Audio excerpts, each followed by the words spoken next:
Yo, what's going on? Myself, Adam. Myself, Bolt, in the building. What's going on? We're here. We're back. This is the Newcastle versus Manchester United preview. We've just finished recording a United Road podcast. As you can see, only 50% of the team's here today. Margs and Skribz. At MargsMT. At official Skribz. SKRIBZ. So where the fuck you like that, man? Tell them to get into the studio. Make sure that they're here next time. In 2 weeks. Yeah, exactly. In 2 weeks, make sure that they're here. Give them notice right now. And as you can see, guys, below my face, below me, is the United Road Podcast Twitter page. If you add the cast onto the end of that, you'll find us on SoundCloud as well. But we're here to talk Newcastle versus Manchester United. Next up for us, trip to St. James Park. The long walk up them stairs to the away end. Oh, my gosh. How you feeling? Oh, listen. I've been there once. It was, I can't remember the year. Was it the 3-0? When we lost 3-0. Oh. When we lost 3-0. That is when I went to St. James's Park. And for that reason, I'm never going back there again. Oh, you're up in the gods, man. It's so high. And like, obviously, we got pumped that day, man. I wasn't feeling good. It's like sitting in the North Stand at Old Trafford. Yes, bro. Yes. And I've done that once. I'm never doing that again either. No way, man. But yeah, what do you think about this weekend? I'm looking forward to it, you know, because I like these kind of away games. I'll be down in Newcastle. Managed to sort myself a ticket out as well. And it should be a game that you're looking at thinking, we'll go and win this game. Newcastle haven't won many games in a while. They haven't won a league game since at St. James Park since October. Whoa.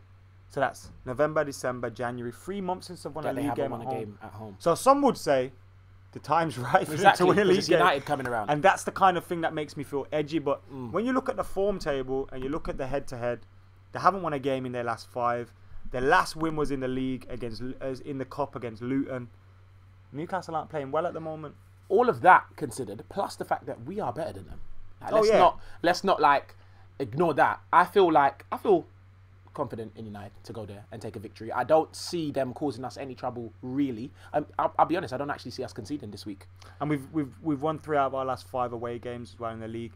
That defeat against Spurs felt like a shock because we've been pretty good on the road. I expected us to go in there and actually do really well. I expected it's not about the result, more the performance. I expected a bit more from us, especially because of our previous performances to that game. I was kind of hoping for a bit more. So it was a bit of a shock. Yes, Spurs handled us. What can I say? Do you get what I'm saying? We bounced back nicely against Huddersfield, and I feel like we're gonna be we're going to be ready for whatever Newcastle have to bring. I know they're struggling down there. I don't even know what position they're in the league, but I know they're in the relegation battle. In fact, everybody from 10th place down they have to be in the relegation battle. They're 16th, 1 point above the relegation zone. There you go. There's 3 teams on 24 points. There's a team on 26 points above them. 3 teams on 27. It's from 10th down. 11th is 30 points. That's 11th down. Yeah, 11th is 30 points. 9th is 31. 6 points. It is 6 points from 11th down. Arsenal. I was going to go there, you know. I feel like, however, it could be a tricky game because Newcastle need a win. And Rafa Benitez does know how to set up his team.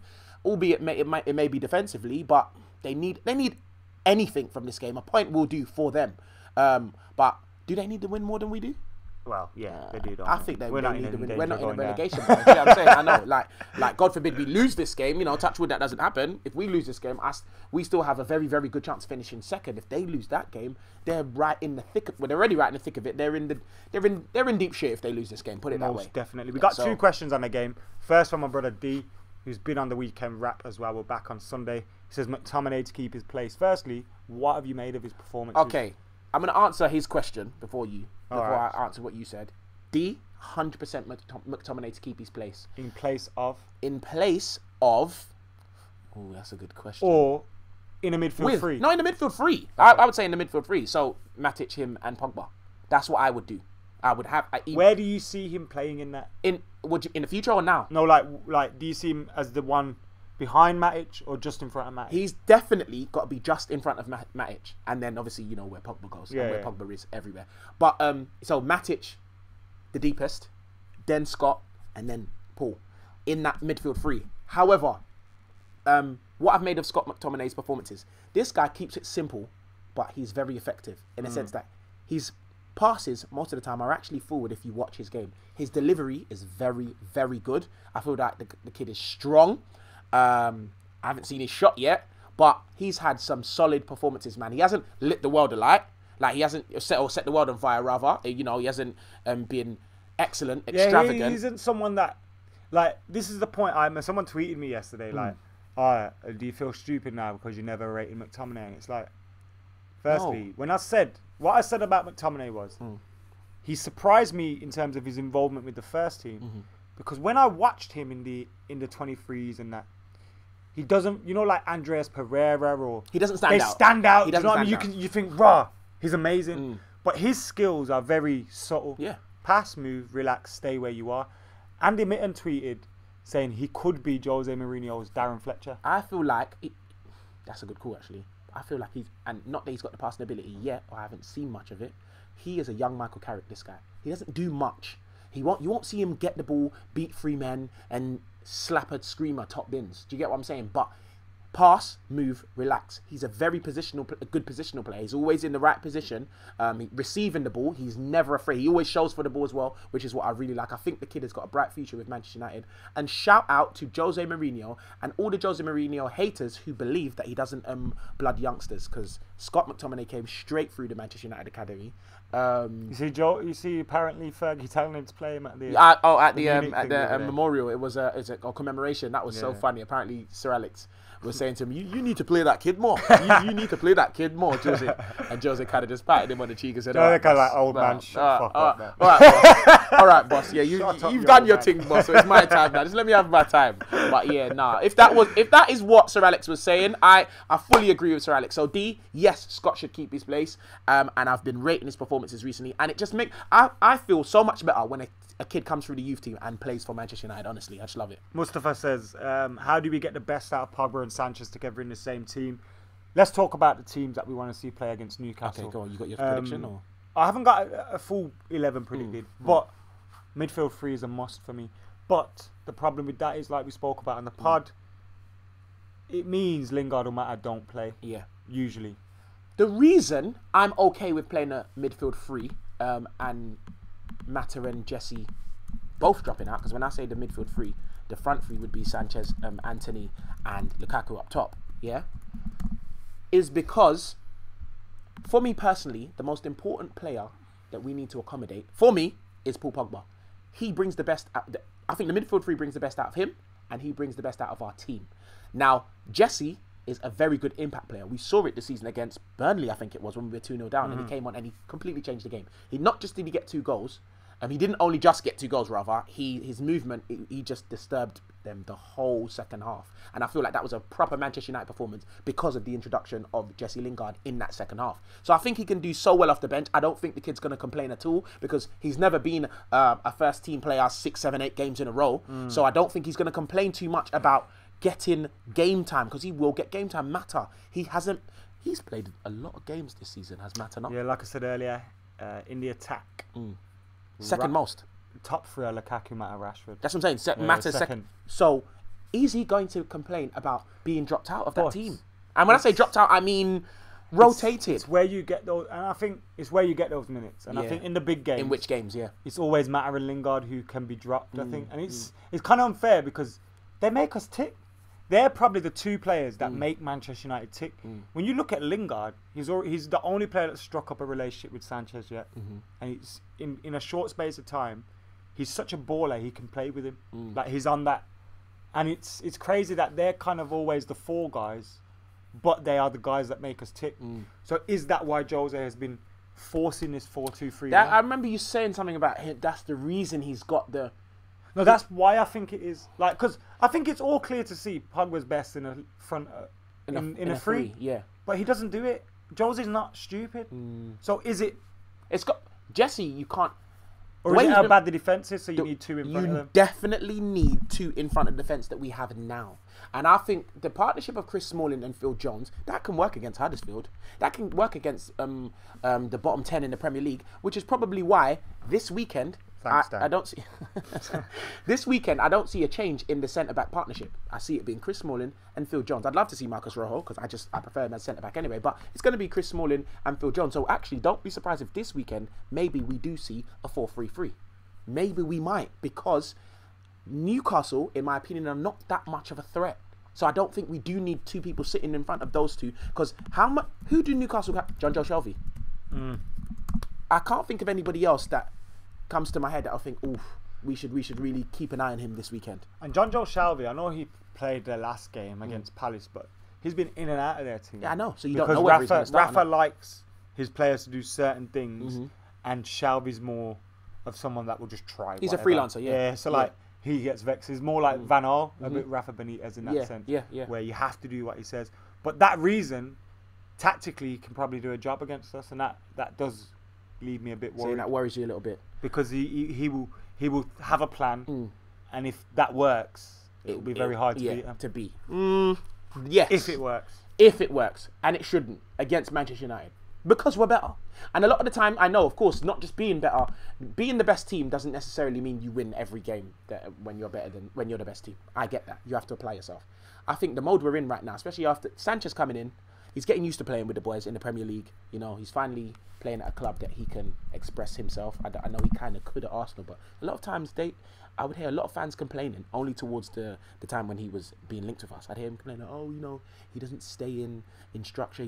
He's always the one chasing the ball down, and you know he leaves so his positional play is not that great. Listen, I'm good with Sanchez playing like Sanchez because he's a quality forward, and just him in the team just brings a kind of a good feel to the team. So I feel like Pogba's got somebody else to find now. I don't see any problems with Newcastle away this weekend at all. I think we beat them. Craig says Matic has gone missing slightly recently. Again, do you think that's the two? Man. I just think it's the two that he's playing in. I think for if you watch Matic as well, he's actually the calm in the midfield a lot of the time. Yeah, he's had a bad game here and there, but doesn't everybody during the season? When he has a dip in form, when you see him playing badly 4, 5, 6 games in a row, then you can make that comment again, and I'll have something different to say. But Matic stays in the team for me. He's very important for the freedom of Paul Pogba. Anyway. What else is everybody else saying? You telling them to tweet Skribz, yeah? Yeah, because someone asked where's Skribz. Tweet Skribz, tweet Margs. Their Twitters, Adam just responded to you guys, so make sure you guys tweet them and make them come to the studio next week. Ask them where the hell they are right now. Right, and what's your team 11? My 11 for this weekend? Yeah. Okay, so back 4. I don't think Jose's going to agree, but left back, Luke. Centre back, Mark. 2 centre backs. Marcus. Marcus, bloody hell. Rojo. Marcos. Yeah, exactly. Marcos Rojo. And Phil Jones, as I wouldn't pick Smalling. Right back, Valencia. Obviously, I don't know if we have to say the goalkeeper. Everyone knows who's going to be in goal. The best goalkeeper in the world, David De Gea. In the midfield 3, because I do 4-3-3. The midfield 3 for me is Pogba, Matic, Scott McTominay. So that's the midfield 3. Then the front 3 are Sanchez on the right. And I say on the right, that's just on the team sheet. You know, he moves everywhere because he never stays in one place, which is great for me. Interchanging, that's great because Valencia can bomb up and down the right as well with him. Left, Tony, and up front,